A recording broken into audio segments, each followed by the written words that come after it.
طرف چہرہ کیا جائے تو قبلہ شریف کی طرف پیٹھ ہو جاتی ہے، قبلہ شریف کی طرف چہرہ کیا جائے تو نبی کریم صلی اللہ علیہ وسلم کی طرف پیٹھ ہو جاتی ہے معاذ اللہ۔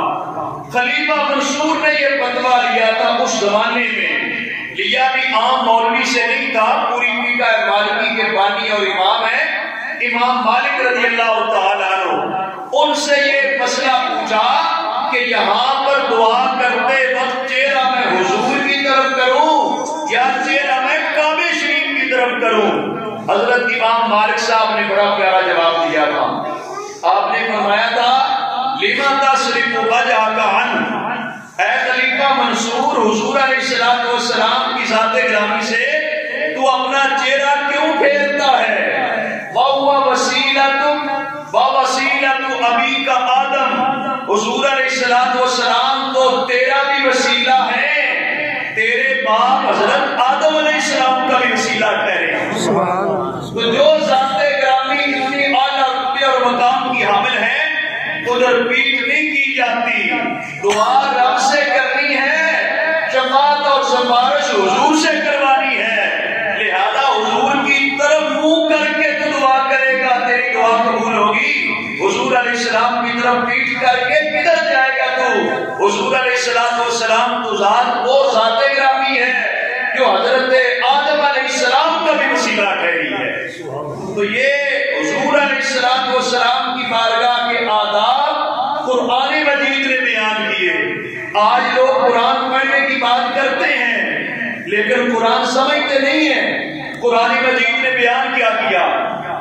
اس قرآنی آیت کے اترنے پر کہ آواز بھی اونچی نہ ہو، حضرت سیدنا فاروق اعظم اور حضرت سیدنا صدیق اکبر جیسی اتنی بڑی شخصیات بھی آپس میں بات چیت کرتی حضور کی بارگاہ میں ایسے بات کرتے تھے دھیمے لہجے میں جیسے راز کی بات ہوتی ہے، جس طرح راز کی بات کی جاتی ہے اتنے دھیمے لہجے میں بات ہوتی تھی۔ اور قرآن مجید کی اس آیت سے اگلی آیت میں رب تعالیٰ نے فرمایا کہ جو لوگ اپنی آوازیں پھر پست کر لیتے ہیں ان کی شان کیا ہے۔ رب نے منع کیا میرے نبی کی بارگاہ میں آواز اونچی نہ ہو۔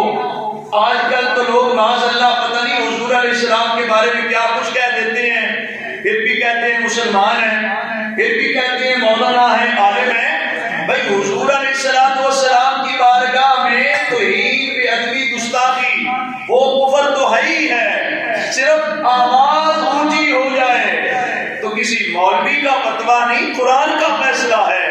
انتحبط اعمالکم، سارے اعمال ضائع ہو جائیں گے۔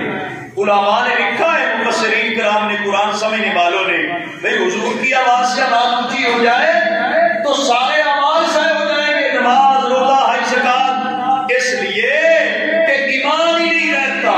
حضور علیہ السلام کی آواز سے اونچی آواز ہو جائے تو حبط اعمال اس بات کی دلیل ہے کہ بندے کا ایمان ہی نہیں ہے۔ جب ایمان ہی چلا گیا پھر کس بات کی نماز رہے گی؟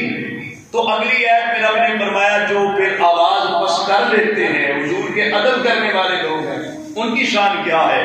فرمایا ان الذین یغضون اصواتهم عند رسول اللہ، بے شک وہ لوگ جو اپنی آوازیں رسول اللہ صلی اللہ علیہ وسلم کی بارگاہ میں پست کر لیتے ہیں، اولئک لہم مغفرۃ واجر عظیم، ان کے لیے رب نے فرمایا ایک تو مغفرت اور بخشش کا اعلان کیا، ساتھ اجر عظیم کا ایوارڈ بھی مقرر کیا کہ انہیں بخشش بھی ملے گی، انہیں اجر عظیم کا بہت بڑے اجر اور ثواب کا ایوارڈ بھی دیا جائے گا، اس بات پہ کہ انہوں نے اپنی آوازیں پست کر دی۔ تو قرآن نے کہا اولئک الذین امتحن اللہ قلوبہم